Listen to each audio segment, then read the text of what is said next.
The 5th edition of the Ghana Industrial Summit and Exhibition is an initiative of the Association of Ghana Industries and supported by the Volta River Authority, Fidelity Bank, Nuclear Power Ghana, and other partners. The event seeks to establish and encourage networking between businesses and to engage key government agencies in a constructive dialogue in search of viable solutions to challenges facing industry. Speaking at the event, President of the AGI, Dr. Humphrey Eyim-Dake, reiterated calls for the introduction of deliberate policies and programs to support industries. According to him, this is one of the best ways that a country can overcome its current economic crisis. It is imperative to emphasize that the solutions to Africa's economic and industrial development lies in the domain of the private sector. As the refrain correctly goes, the private sector is the engine of growth. Successful businesses create jobs, pay taxes that finance services and investments, and ultimately drive growth.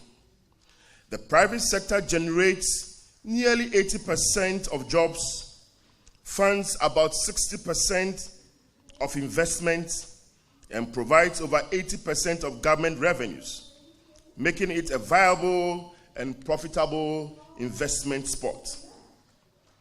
Currently, investment in Ghanaian industry is unpredictable, considering our prevalent economic dynamics. Minister of Trade and Industry Alan Chomating, delivering the keynote, assured of government's efforts to promote industrialization and economic development. In 2017, when we took office, we had no doubt in our mind that the way out of the challenges that confront our economy is to industrialize.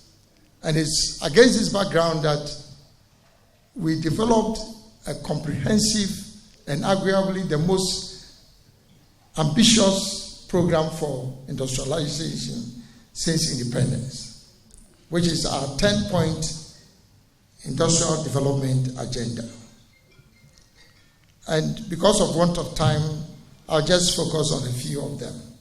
First is the One District, One Factory initiative. Again, in spite of all the reviews, some negative, some positive, the evidence is clear.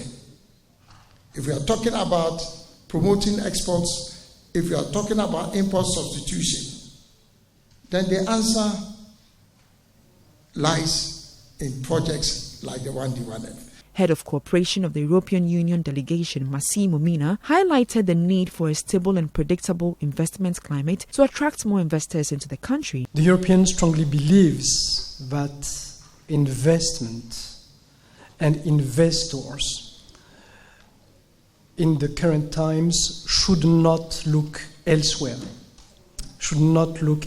than Ghana. This is the reason why the European Union has heavily supported the Development Bank of Ghana with 170 million euro in order to stimulate investment and stimulate local businesses. This is the reason why the EU is heavily supporting the African Continental Free Trade Area.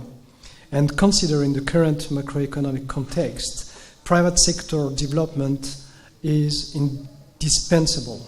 Creating the proper conditions for businesses to thrive is the soil that a prosperous Ghana will grow from. What when do companies need? The 5th edition of the Ghana Industrial Summit and Exhibition 2022 was under the theme Investing in Ghanaian Industries to Leverage Opportunities in the Single African Market.